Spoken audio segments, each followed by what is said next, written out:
My sister dropped her kids off at my house and demanded I babysit them while she goes on an 8-week vacation. When I threatened to report her to the police, she arranged to have me assaulted in my own home so she could take them back. Unlike real gold, kids raised as golden children never turn out to be as pure as their parents see them. Growing up, my sister always got her way, no matter how nasty or irrational she acted towards me. She got away with it all the time, and that's because she was the golden miracle child. What aided this most likely was also that my sister was stunningly beautiful. She had thick curly hair and light eyes, and my mom spent a lifetime comparing our looks. I have dark eyes and straight hair, and I was never as pretty as my sister. My mom loved making comments comparing us after we both became teenagers. She was constantly telling me to try and dress like my sister and asking her to teach me makeup, but my sister would also bully me and make fun of me if I ever asked her for help making myself prettier. That's how we grew up to be extremely resentful of each other. I think my sister just latched onto the worst traits that we saw in my mother while I rejected them all. I think being put on a pedestal her whole life by my mom for simply being beautiful turned her into a rotten person who doesn't care about anyone but herself and thinks she can get away with anything just because of her looks. The way my mom compared us and put me down led to me having a lot of self-esteem issues, and as an adult, I am very quiet and reserved, and some people describe me as a pushover. Recently, I have been going to therapy to try to grow a stronger spine, even though it has been hard trying to stand up for myself in my relationships for the very first time. I feel like the way my family treated me really screwed me up as an adult, and it's hard for me to maintain any healthy friendships or romantic relationships. My sister even slept with my boyfriend in high school in senior year, and for no real reason. She never liked him and told me many times she thought he was ugly. My parents told me to let bygones be bygones when they found out what had happened. My sister wasn't even given out to, and that was a moment where I truly realized just how much they preferred her over me. The way that my dad just stood by and watched my mom emotionally get under my skin for my entire life made me feel like no man would ever stand up for me or see worth in me, and it's very hard for me to trust and connect when dating. But my entire life hasn't been completely awful because of my mom and sister, because the one upside of being the ugly sister growing up meant that I had zero social life and spent all my time studying. I ended up graduating high school with a 4.0 and landed myself a full ride at my #1 choice for university, which was great because my mom told me the night before I started high school that she was paying for my sister's college since she was the eldest, but I would have to go to community and pay my way through it on my own. I remember sobbing and asking her why she didn't love me like she loved my sister, and she insisted that she did, but my sister deserved it more since she was her firstborn. The day I had landed my scholarship, I spent the entire day so excited to tell my parents about it. I guess part of me was kind of happy to have something that my sister didn't. My sister had spent all her time in high school partying and earning poor grades without any flack from my parents, and she was only going to college because my parents could pay for it. She wasn't even going to a very good one because her grades are so crap. So the day I rushed home to tell my family that I had gotten a full ride to a prestigious university, I had never been so excited to share good news with my family. But when I got home and told my parents about my scholarship, oh, my dad said was good job, and my mom didn't even look up from her phone or give me any response. Then she ignored me for the entire week after I had shared that news. I tried to ask her why she was mad at me for getting a scholarship for college, but she literally just avoided making eye contact with me and walked into the other room. It was like she literally hated me for earning my scholarship, when most parents would be excited. Whatever. That's when I started to understand just how alone I was, and how isolated my family wanted me to feel. I didn't understand why either. Why had my mom even had me just to spend a lifetime hating me, and in turn, making me hate myself? The day I got my scholarship turned into one of the worst days of my life as I cried myself to sleep and accepted that I would never have a family that loved me, not like my sister did, and I despised her for it. That night, I wrote in my journal until the sun rose about what I wanted to do with the rest of my life. I was tired of being this sad little girl, and I decided I was going to transform every ounce of rage I had into academic success. Instead of throwing myself a pity party and begging my parents for love and attention, I was going to redirect all my focus and energy to my studies as I always had, and give myself something they never could. I was going to be stable, independent, intelligent, and educated, even though I might never be loved. So that's exactly what I did. I went to school and graduated with honors. I got a fantastic position in a company I interned for right out of college,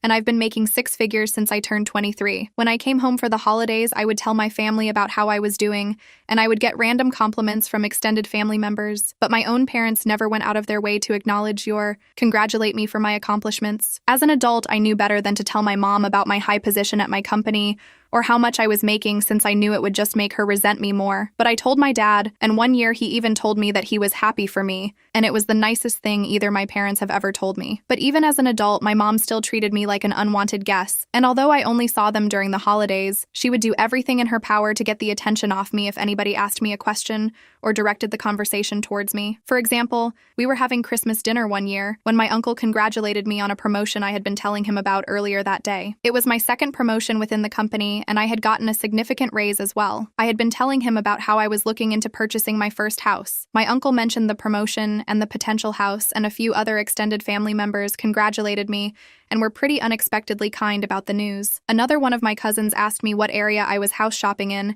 and that's when my mom cut me off and said, "This is boring. Can we change the conversation?" Then under her breath, I heard her say, "It's probably not even true anyway." I ended up purchasing my house later that year, and when I posted about it on social media, everybody in my family liked the post except for my mom. I knew she was probably angry because my sister was having a completely opposite life experience than me. She had gone to college right out of high school, all paid for by my parents, and ended up failing out and getting pregnant by her first college boyfriend. I had a sneaking suspicion that my parents had asked her to get rid of the pregnancy, but she ended up keeping it and tried making it work with her baby dad that she had only known for 4 months. Well, it turns out that they were completely incompatible, but I guess that didn't stop them from trying to make things work or solve their relationship by having another kid. I remember having to hold back tears when I saw her posting about having a second child, since I knew the baby was probably being born into a toxic environment, since my sister was such an awful person, as was her baby dad. I had met him at the holidays, but he never even bothered to remember my name or make conversation with me, and every year he would bring home trays of food, despite not bringing anything. Obviously, my sister and I's relationship did not improve as we grew up, and we basically didn't talk to each other once we were both moved out of our parents' place. We had each other on social media, and the few times where we would see each other during the holidays, my sister would make nasty comments to me about my weight or the way I was dressing. I honestly think she was just projecting because I wear a lot of designer clothes and I like cycling through my designer purses, and she would constantly ask me what fake A purse I had brought this time. One year, as soon as I walked in the door for Thanksgiving, she looked me up and down and said verbatim, "I see you're dressed up again like the stuck-up bitch you are." It was so ridiculously rude and uncalled for, and she would even constantly insult me right in front of her kids, using curses and everything despite her kids being young. I don't feel bad saying that my sister is pure trash, and that I didn't feel bad for anything I did after she dumped her kids on my doorstep out of nowhere one day. I had just been relaxing in my house one weekend morning after a long work week when my doorbell rang, and I was completely shocked to see my sister's 10 and 7-year-olds standing on my front porch holding overnight bags. When I asked them what they were doing here, they said their mom was going on vacation for 8 weeks, and that she said I was watching them. My sister and I hadn't spoken since our family's July 4th BBQ, where she told me not to have more than one plate because she was sick of staring at my muffin top. I had no idea why she thought I would be her free babysitter for 2 months. My nephews were good, quiet kids who were obviously confused as well, so I let them inside while I started calling my sister. My sister ignored my first 10 calls, but I kept at it until she finally answered. As soon as she picked up, I said that there was no way that I was watching her kids, and that if she wasn't here to pick them up herself as soon as possible, then I will be calling CPS on her. I was literally Googling the number for Child Protective Services while I had her on speaker when she dropped a bombshell on me. Her voice got incredibly deep and scary as she blackmailed me by saying that she would call my job and inform them that I was not taking my bipolar medication and get me fired. Even though my sister was an idiot who didn't understand anything about my job, my career was the most important thing to me, and I couldn't risk anyone threatening my position there. I just hung up after she said that and tried to figure out what to do next. I felt like my head was going to explode from the stress. Not only could I not watch her kids, but I had a trip planned a month from then to go visit my long-distance boyfriend, Eric, all the way in Australia, and meet his family for the first time. We had been dating for a while, and I had been anticipating this trip all year. It was so important since he was introducing me to his mom and dad, and I wanted it to go perfectly. Now my life was thrown into chaos all because of my moron sister,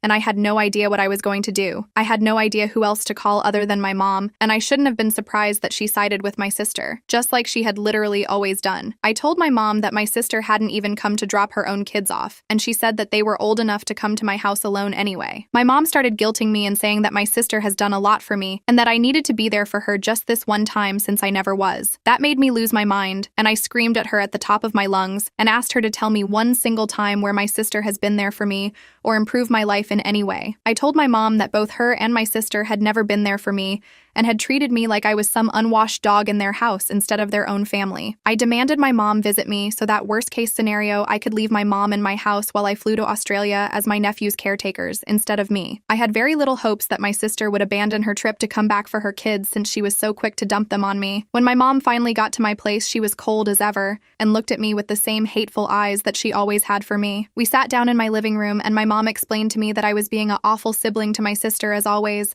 and lectured me about family being there in each other's times of needs. I ignored all my mom's appreciate crap and demanded to know exactly what kind of vacation my sister was on that was so important that she would forget her kids and leave them with someone who essentially hated her despite being her own sister. I told my mom that everything about this was weird and suspicious, and my sister disappearing for 8 weeks out of nowhere and leaving 2 young kids behind made no sense. And then I wanted the truth if I was going to be involved without consent like this. That's when my mom's face changed, and eventually she admitted to me that my sister wasn't just going on some vacation, she was actually being flown out by her sugar daddy. I literally laughed when she said this because I thought she was joking, but her face was dead serious. I was so emotionally exhausted at that point, and I freaked out on my mom asking her how she could be okay with this in any way. I told her that she had raised a complete loser of a daughter who left the country to go see a sugar daddy, instead of just getting a job to support her kids. My mom, of course, threw all my words back in my face and defended my sister as she always had, and at one point she even said that it didn't matter how much money I had or how nice my house was, that I would always just be the ugly duckling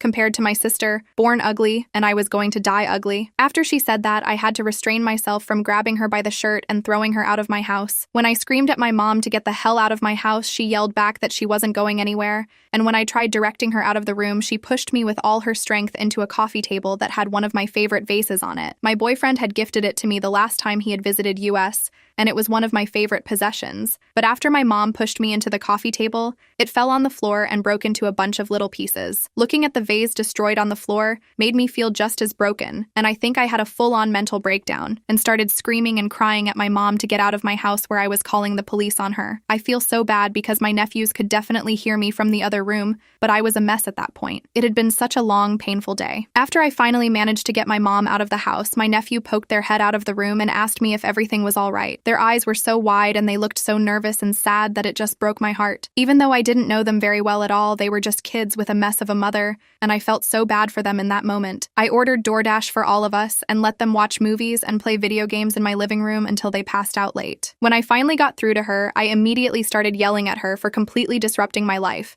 and I brought up CPS again. My sister just gave me this sinister laugh over the phone and told me again that it was my own choice, that I could either watch her kids or lose my job. At one point, she hissed that she knew I was nothing without my job and that I would go back to being a loser without it. This stung me right in the heart because it was the honest truth. I had my degree and a solid resume, but I really identified with my career success, and I would do anything not to lose it. At that point, I was crying and asking my sister why she hated me so much, and why she had abandoned her little kids for a sugar daddy. She just said that she was the type of woman who could make millions from a sugar daddy in 2 months, and that was something I never had to worry about. I think she was just trying to break me down and make me feel small at that point, so I just gave up, and honestly, it was working. We went back and forth for a while until my sister literally hung up on me after a final threat of contacting my job, and I just broke down in tears again, realizing that I had no power against her. My nephews were downstairs watching a movie in the living room, and so I had privacy upstairs and decided to call my boyfriend. I hadn't had a chance to talk to him since my nephews had been left on my doorstep, and I ended up breaking down and venting to him about all the details of the situation. I couldn't hold back tears as I told him about my sister's threats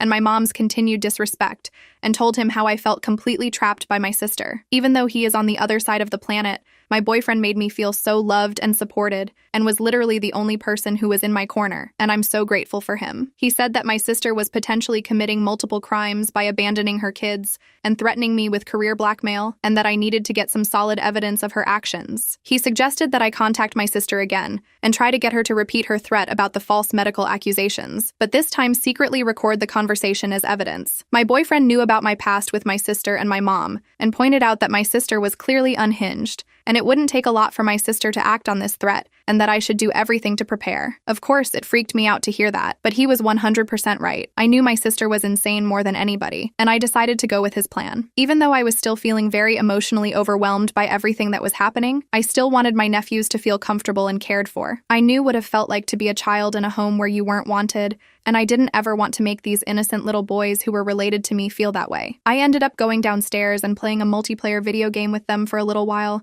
and it ended up being really fun. They were so surprised when I knew how to play first-person shooters, and were so cute as they were giggling and laughing while watching me get call after call. I wasn't expecting to bond with them after such a stressful weekend, but when we all ordered pizza together and had a contest to see who could eat the most pieces of pepperoni, I realized that I honestly loved the 2 little boys. They were nothing like their mom, even though I knew my sister couldn't couldn't have been a great parent. They were both super polite, and even though it took a little while for them to come out of their shells, they were both really sweet, funny little boys. They were very good about cleaning up after themselves, and were always saying please and thank you. As I was hanging out with my nephews into the afternoon, I realized that they both had holes in their socks, and my older nephew's clothes looked sort of small on him. I looked through the rest of the clothes my sister had packed for them, and realized that they were all either old or too small for the boys they were meant for. Again, I wasn't incredibly surprised that my sister was a cheap, neglectful parent, and I decided to take my nephews to the mall for some new wardrobes. I almost cried multiple times during that trip to the mall, because my nephews completely came out of their shells and were so excited and happy running around the mall. Like I said, I remember what it felt like to be a neglected child,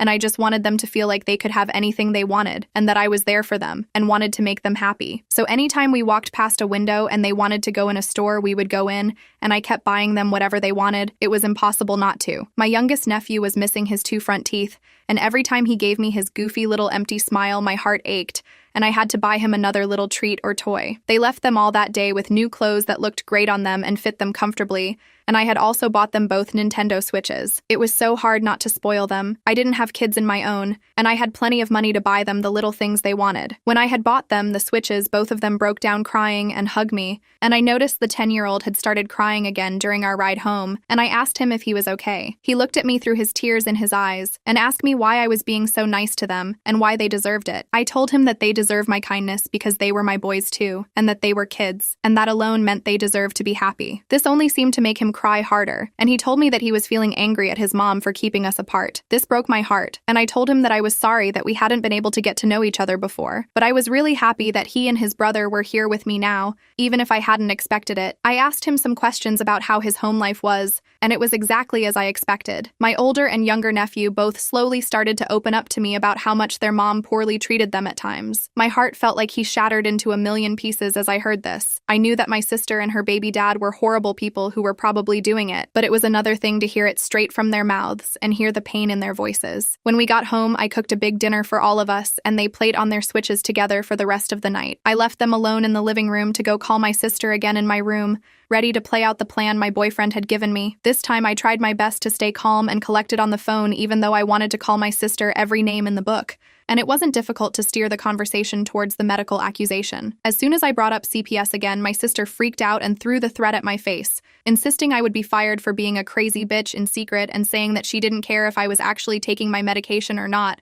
Nobody was going to know if she was lying. She just kept telling me that nobody would believe a crazy sick bitch like me and that I didn't deserve my job anyway. I honestly think my sister might have been on drugs herself during this call because she sounded strung out and just kept repeating crazy phrases. After I had gotten what I needed out of the call, I hung up on my sister as she just kept saying that I didn't deserve anything in this life. I didn't deserve anything over and over again. Whatever. I pushed her words out of my mind as I made sure that I had recorded the entire call successfully. I had my sister recorded on audio saying that she was going to make false medical accusations to my employer. I realized how genius my boyfriend had been to suggest getting this recording, and I started emotionally preparing myself for the fallout if my sister followed through with her threat. After getting the recording, I tried my best to calm down and put my nephews to bed. The next morning before they woke up, I called CPS as soon as the line opened and reported the entire situation. I explained how my sister had abandoned her children and how we were completely estranged. I even want us to say that she had not only abandoned them, but left them here under completely false pretenses, and then used manipulation and coercion to force me to take care of them. I was surprised that CPS was actually pretty helpful,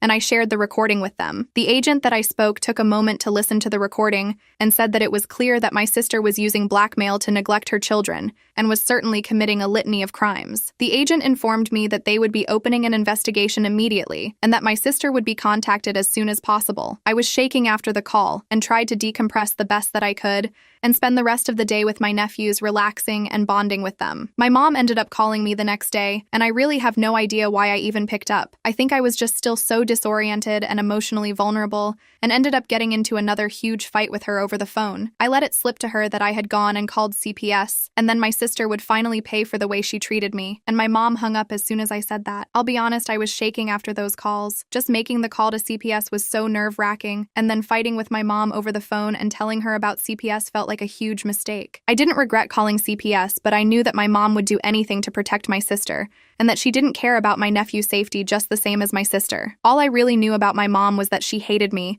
and that she loved my sister, and I was sure what would happen next. There was absolutely no way that my mom wasn't going to immediately contact my sister after finding out that I had contacted CPS and try to put her 2 steps ahead of me. I was sure that she had hung up the phone on me to call my sister immediately, and there was no way that my sister wouldn't know about me calling CPS by the next day. I had a sleepless night, and the next morning, when I arrived at work, my receptionist informed me that my supervisor had scheduled a meeting with me before lunch, which meant that it was urgent. As nervous as I was to learn about this impromptu meeting, I knew that it was coming, and like I said, I knew my sister was crazy, and it was clear that all she wanted to do was ruin my life. I sat down in the meeting and cracked my knuckles to try to relieve the tension I was feeling. My 2 supervisors were there, and so was a higher-up I had never met before. All of them were looking at me with suspicion in their eyes, and I felt like a bug under a microscope. Sure enough, they explained to me that they had been contacted by a trusted source within my family and had been informed that I was potentially unmedicated for a severe mental illness. They even told me that they had been given extreme details about past mental breaks that I have had, and they were concerned about me having a psychotic break within the office. But neither they are. My sister knew how prepared I had been for this meeting today. Of course, I knew that my sister was going to follow through with her threat. She had always hated me, and being able to rob me of my high-paying position would be the ultimate screw. You to her ugly little sister. And I knew she wouldn't hesitate to do it, but she would revel in it. If I hadn't been watching her nephews, even if I hadn't called CPS, then I'm sure that she would have held it over my head and just kept blackmailing me into doing whatever she wanted me to do for her. So in a way, I was happy to be dealing with this and getting my sister's crap out of the way. I took out my briefcase and gave all of the supervisors a copy of my doctor's letter, as well as the attached documentation that proved that I had been diligently following my medication regimen. There was proof going back almost 5 years that I had never missed a prescription pickup date and that my medication had been regular as well as my moods. I had verification from not only my primary care physician, but my therapist and my psychiatrist as well. I gave my supervisors an informative but concise explanation into the issues within my family and my sister's own mental health struggles, and informed them that the claims were completely unfounded and they could be sure of my stability based on all the medical paperwork I was providing for them. My supervisors took a while to look through all the paperwork, but as soon as they saw that I had medical evidence from multiple MDs, they seemed completely satisfied and even apologized to me for the inconvenience of calling me into this meeting and explained that they just had a responsibility to do their due diligence before they closed this matter. My one supervisor even took the opportunity of the meeting to congratulate me on the successful quarter I had just had and bragged about my performance to the other supervisors, which made me look excellent. I literally left the meeting giggling because of how well it had went despite the reason for it, and thought about how poorly my sister's moronic plan had backfired on her. I could barely focus on my work for the rest of the day because I kept smiling dumbly every single time I thought about how I got to call my sister after I finished work and tell her about how her plan had been a complete bust. I called my sister as soon as I got back to my car that day and almost cried laughing as I told her about how the meeting had only taken about 15 minutes because she had sounded so crazy and stupid on the phone, and my bosses had never believed her in the first place. My sister was enraged and accused me of lying and said that she was sure I had been fired, and then I was just trying to save face. This made me laugh harder, and I told her that she had failed at trying to get me fired just like she had failed at everything else in her life. I told her that the only skills she had as a woman pushing 40 was lying and failing, and that even her own children were disappointed in her. My sister lost it all over again and just kept calling me the B word and the C word over and over again, claiming that I had completely betrayed her and said that she was hopping on the first plane back and that she was going to make me regret every single thing I had done to her. I was still laughing after the call,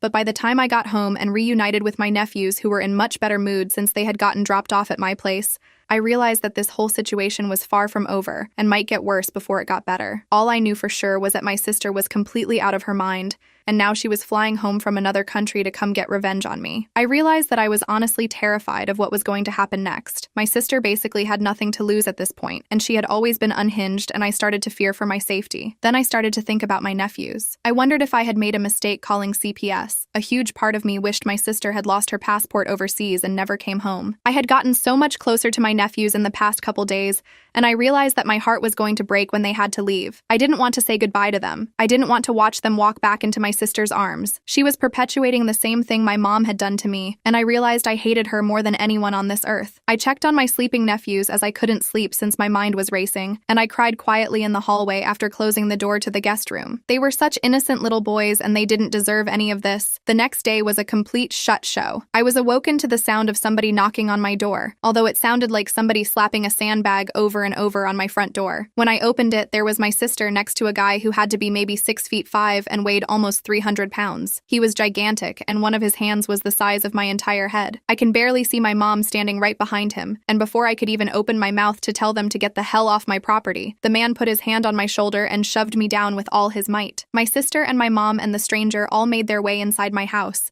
and I was collapsed on my floor as soreness sank into my shoulder where the man had thrown me down. I immediately started screaming at my sister for bringing the stranger to my house and screaming at him not to touch me, but he seemed to speak only Russian. I had no idea how this was even happening, and then I realized that my sister had beat CPS to my house. They have been scheduled to come around 11 a.m. that day, but my sister had busted my door down at 8 a.m. My nephews had been woken up by all the commotion and were walking out of the guest room with sleepy eyes at that point. I tried to get in between them and protect them from the stranger, but my sister barked at the man to go put my nephews in the car. It was complete chaos. Once they realized what was happening, both my nephews started asking my sister to leave them with me. I tried again to pull my oldest nephew out of the huge stranger's arms, but this time he grabbed my head and threw it into the wall. I saw stars as I sank to the floor and watched him carry my two little nephews out of my house. There was nothing I could do. My mom was crying too, but she left with them as well. Before they all walked out of my house, my sister walked over to me as I held my head in my hands, and when I looked up at her, she spit at me square the face. It was the most disgusting thing anyone's ever done to me, and one of the worst days of my life. They all drove off in this giant black Suburban that I had never seen my sister in before. I had no idea who the man was, and I couldn't believe the trauma that my sister had just inflicted upon everyone. She hadn't even let them take any of their stuff. They had left without any of their clothes, neither of their switches, and no breakfast. My heart broke for them, and I had an anxiety attack like I had never had before. I didn't realize how much it would hurt to care so much for my nephews, but I seriously love those boys with all my heart, and I just wanted to protect them and make sure that they were cared for like I never had been when I was their age. But now they were scared and shoeless, in some random car with my psychotic sister and a humongous stranger. I was so disgusted with my mom's behavior. I couldn't believe she had just stood by while she watched that huge man toss me around in my own home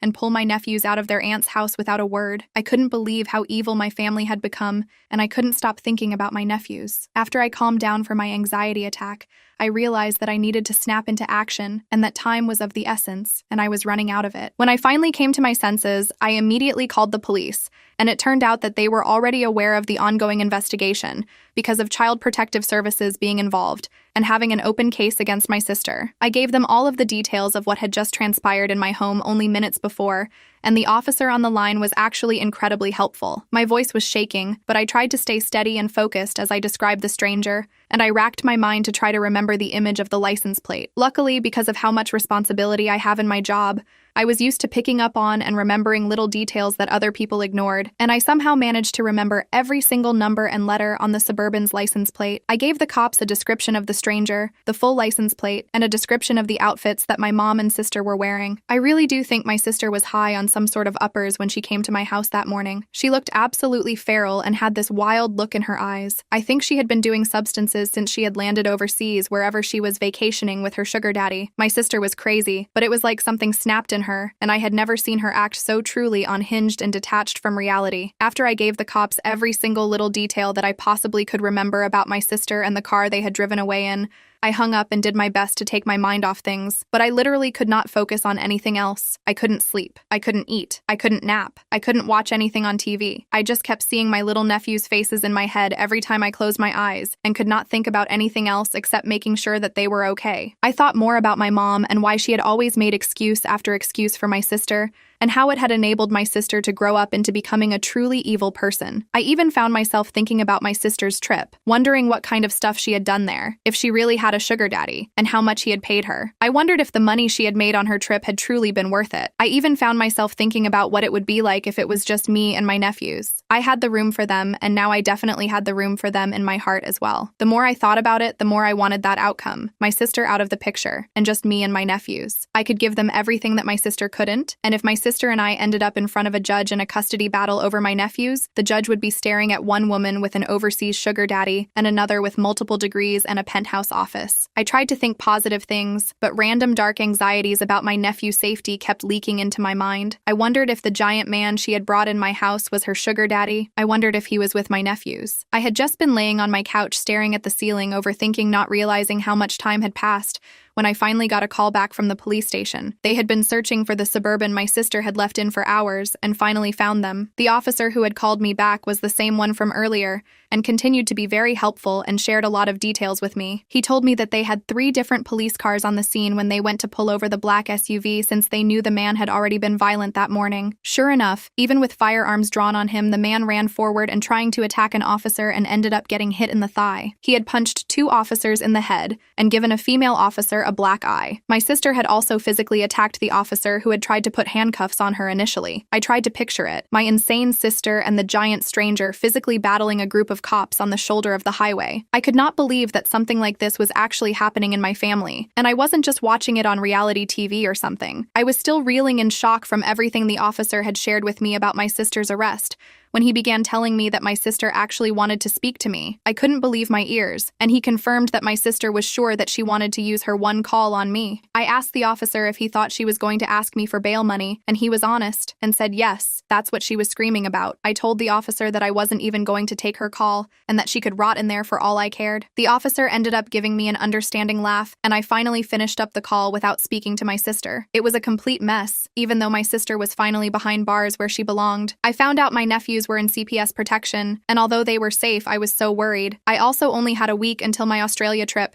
and if I didn't go, I would be losing thousands and thousands of dollars in bookings. Also, as I had mentioned earlier, if I cancel this trip, it would have looked extremely disrespectful to my boyfriend's family before I even got a chance to meet them. I had planned on marrying my boyfriend one day, and the last thing I wanted to do was give his family a bad first impression of me if I was going to be in their life forever. I called CPS to check on my nephews and just asked if I could speak with them, but they didn't let me. I tried to explain to them that I was family, and some of the only mentally stable family they had, but they didn't care. I was dealing with a different department than I had contacted before, and they were relentless. At that point, I was completely emotionally exhausted, and I had officially ran out of options. I spent the rest of the week trying my best to prepare for my trip, while continuing to burst out in random tears as I remembered my nephews and thought about where they might be. I felt so bad because my boyfriend and I had been so excited for this trip for so long, and now it was finally here, and I was completely distracted and full of anxiety. All of our conversations during the week leading up to my flight ended up being about how nervous and tense I was feeling, even though my boyfriend was incredibly kind and supportive as always. I was so angry at my sister for how she had treated her nephews and me, and I couldn't believe how disrupted my life had become because of my sister's one choice to go visit her stupid sugar daddy. I was so thankful that my job had been understanding, but just thinking about how my sister had been so quick to try and get me fired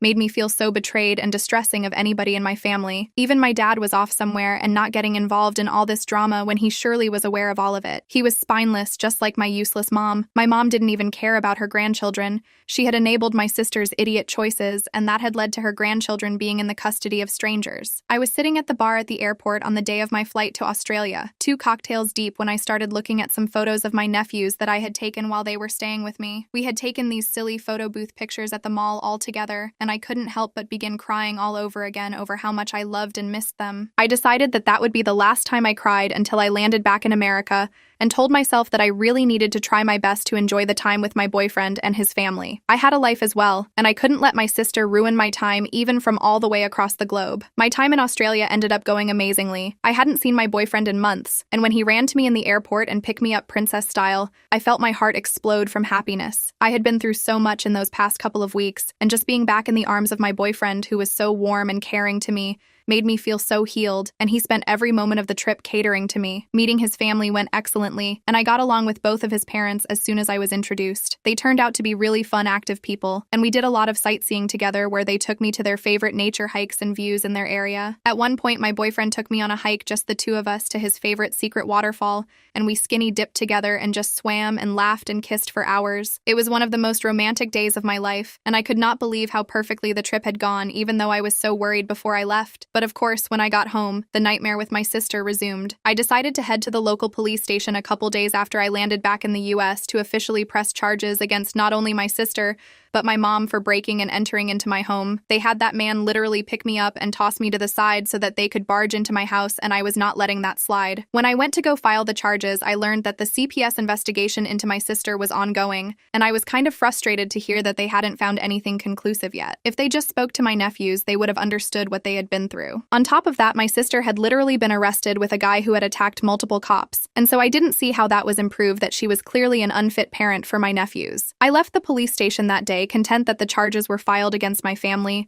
but incredibly frustrated to learn that the CPS investigation wasn't resolved yet. I just kept worrying about my nephew's safety and knew that them being with strangers couldn't have been good for them, even if it was better than being with my sister. I also could not stop thinking about how my sister had dragged them out of my house that morning without letting them grab any of their things. My youngest nephew had this little dog plushie that he brought literally everywhere. I had been sleeping with it ever since my sister had taken my nephews away that day, and some mornings it made me want to cry just to wake up and see that little plush dog looking back at me. Like I said, my sister hadn't even let them put their shoes on. The poor little boys were probably so disoriented and felt so lost and abandoned, and I just wanted to make things right for them. But I felt like I had no power until CPS finally made a decision. About a month after my sister's arrest, after calling CPS every single day and demanding updates on her case, they had finally come to a conclusion. They had made a decision to officially remove both my nephews from my sister's custody and put them in protective care. When the CPS agent first explained this to me, I was annoyed. I asked him to explain how that was any different than what had been going on, and they said that it now meant that my sister was not only being taken to court, but she would have to go to court if she wanted custody back of her kids ever again. I asked the CPS agent if it was likely she would win if she tried to get custody back, and the CPS agent told me that it depends if any other more fitting relatives would show up to court and ask for custody of my nephews. I knew immediately that that was what I was going to do, and I opened a separate court case in an effort to try to win custody of my nephews. I didn't care how long it took, I didn't care how expensive the legal fees would be, and I opted to get the best lawyer that I could afford to work on my custody case, since I knew it was one of the most difficult legal battles you could enter into. But before the custody case even started, the case I had against my sister for the breaking and entering into my home was the first one to begin. I know some people might judge me for taking my own sister to court, but I literally would have fist-fought her in a Wendy's parking lot at that point. But I figured I should follow the law if I ever wanted custody of my nephews. At the end of the day, that was my only goal in all of this. I just wanted my sister out of the way and my nephews back at home with me. On the first day of our trial, I saw my sister in court, and it was the first time we had seen each other since the day she had broken into my house and let the man attack me. The very last interaction her and I had was me looking up at her and her spinning a huge glob of spit directly into my face, so it was fair to say that neither of us were excited to see the other. Well, the trial began, and eventually the judge mentioned that I had opened a custody case against her for full custody of my nephews. I guess my sister's public defender hadn't informed her before then, and she was finding out for the first time in the courtroom that day. Well, my sister has never been one to react well to bad news, and after the judge let the news slip about my custody charges against her, my sister completely snapped. Despite us being in the middle of a courtroom, my sister slowly angled her body towards me, screamed my name, and then pounced on me like some sort of crazed hyena. She was clawing and scratching on my face and trying to rip out chunks of my hair. It didn't take long for the bailiff to come over and pull her off of me, but she managed to bite down extremely hard on my forearm right before he got to her. It was one of the worst pains I had ever felt in my life, and the bite looked nasty and ended up getting infected. All this happened right in front of the judge, and once everything had calmed down, I knew my sister had just sealed her entire fate. It took months and months, almost 2 years actually, for all of the criminal charges against my sister to pass and for her to finally get locked up for good. She was serving a life sentence thanks to all of her crimes stacked up on top of each other, and there was no way she was seeing the light of day anytime soon since her chances for appeal were so poor. I never dropped the breaking and entering charges against my mom, and the only way my mom managed to stay out of prison was by testifying against my sister in court and throwing her under the bus. I don't think I've ever felt such sweet satisfaction as watching my mom blame my sister for everything that had happened